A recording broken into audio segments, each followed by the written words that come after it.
흔들리는 사람 앞에서 하늘에서나 땅에서나 나는 하나님밖에 없습니다. 하나님 외에 다른 누구도 나에게는 진정한 도움의 대상자가 없습니다라는 그 확고한 믿음을 보여줄 수 있어야 돼요. 그래야 그 믿음이 없는 사람들에게 신선한 도전을 줄 수 있습니다. 야, 나 같으면 저런 경우에 화딱지 나서 교회 안 다닐 것 같은데 저분은 전혀 안 그러시네 하면서 신선한 도전을 주는 것. 저렇게 몸이 쓰러질 정도로 교회를 섬기는데 나 같으면 신경질 나서 아니 이 교회는 나밖에 없어? 하고 소리 지를 것 같은데 저분은 안 그러시네 하면서 신선한 도전을 주는 것. 믿음 있는 분들이 그렇게 자신의 믿음을 보여줄 때 자꾸 흔들리는 사람에게는 신선한 도전이 될 수 있어요. 하나님이 살아계시기 때문에 하나님이 도와주시지만 믿음을 가진 자들의 본이 되는 신앙생활도 대단히 중요하다는 것을 말씀드리는 겁니다. 내게는 하나님밖에 없다는 믿음을 가지면 그게 세월이 흘러도 뭐 몇십 대 나이가 돼도 그 믿음이 변질되지 않고 끝까지 갈 수 있어요. 어떤 인터넷 글에 이런 내용이 있는 걸 봤어요. 참 나도 앞으로 뭐 아직은 그럴 나이 아니지만 노후 준비를 지혜롭게 잘해야 되겠구나라는 생각을 가져본 글이었는데 정년을 앞둔 사람이 잘 준비해야 할 것들이라는 제목의 인터넷 글을 본 적이 있어요. 여러분은 뭐라고 생각하십니까? 흔히 사람들이 생각하는 것이 노후 대책 내지는 노후 자금을 잘 준비해야 된다고 생각을 하죠. 근데 그 내용을 보니까 은퇴하고 나서 정말로 인간적으로 사귈 사람들을 잘 준비해 놓으라는 것을 신신당부하더라고요.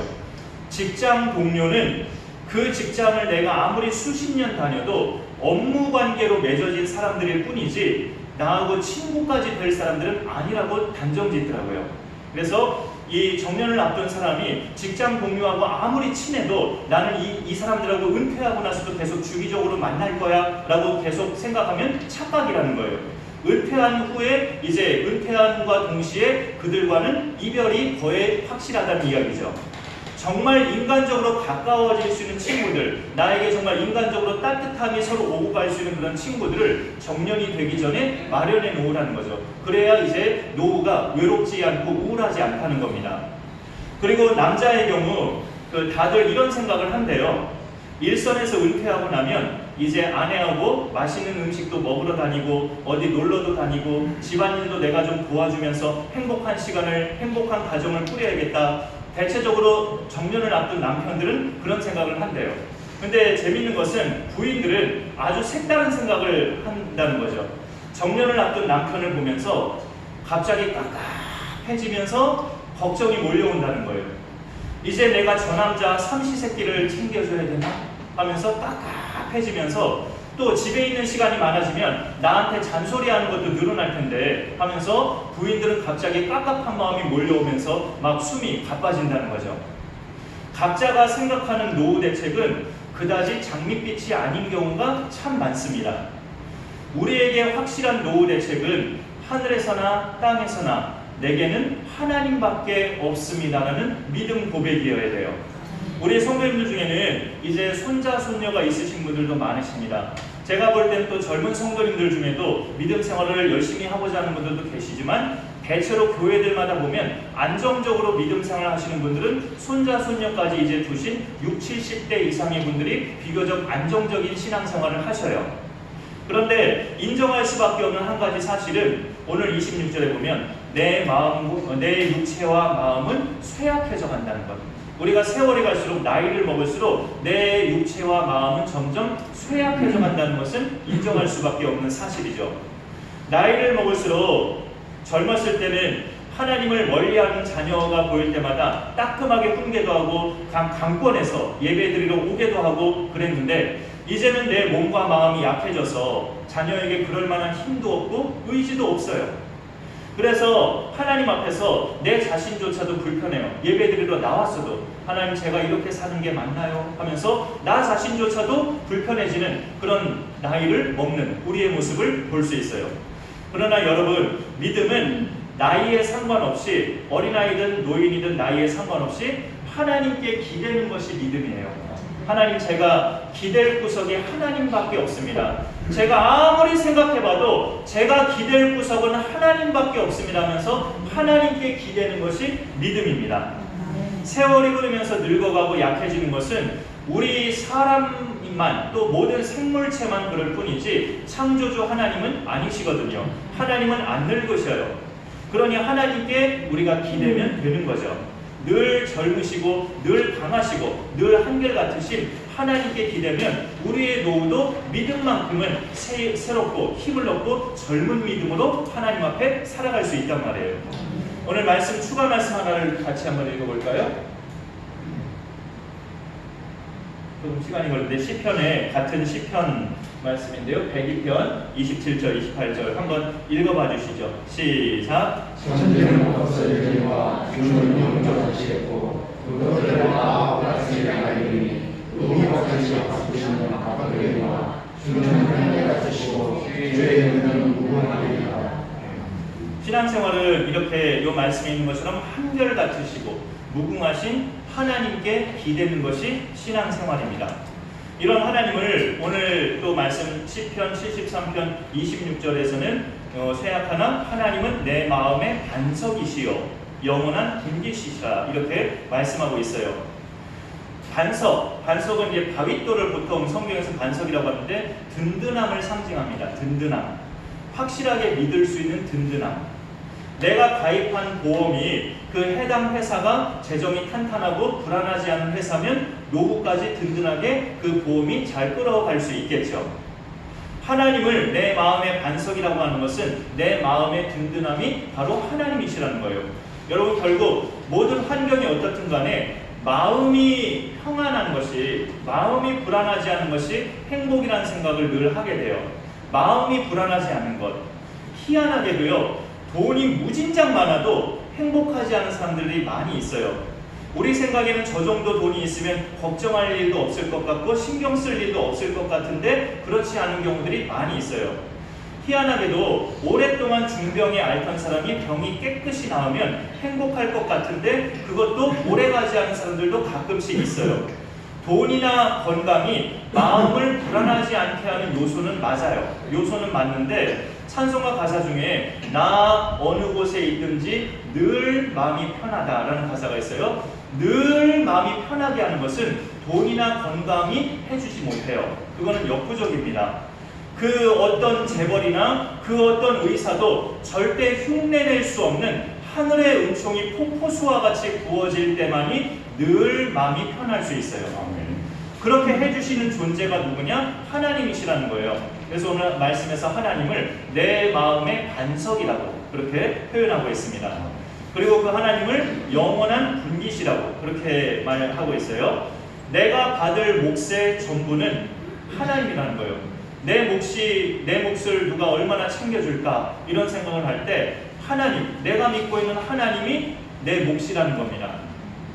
제가 부목사 시절에 어느 한 여집사님이 갑자기 친정어머니가 돌아가시고 나서 그분이 오빠들도 있고 형제들도 제법 있는데 어머니가 제법 좀 돈을 가지신 분이셨나 봐요. 그래서 어머니가 돌아가셨지만 이제 장례 다 마치고 형제들 간에 모여서 유산 배분을 위한 모임을 가졌다고 하는데 자기는 그 모임에서 빠졌대요. 이 집사님이. 그리고 형제들에게 선언을 했다는 겁니다. 나는 엄마 유산 안 받겠다라고 포기를 했대요. 왜냐하면 왜 그러냐니까 엄마가 예수님을 영접하지 못하신 채로 돌아가셨다는 거예요. 이 따님 집사님 말이. 사실 그거는 하나님만이 정확히 아시는 건데 자기가 살아오면서 보는 동안 어머니가 예수님을 믿고 신앙생활 하신 적이 없었기 때문에 이 따님은 그렇게 확신을 하는 거죠.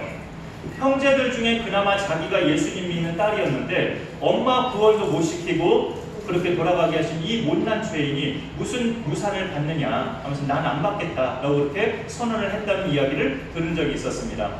이런 경우는 좀 안타까운 사연이 담긴 예가 되는 이야기지만 일반적으로도 이런 경우 말고 일반적으로도 우리 그리스도인들은 내가 받을 몫은 내가 믿는 하나님이에요. 내가 믿는 하나님 그분 자체가 내가 받을 유산이고 분기시고 내 몫입니다. 같은 시편에 또 이런 말씀이 있는데 한번 더 마저 읽어볼까요? 예, 한번 시편 16장 5절 한번 더 읽어주시죠. 시작.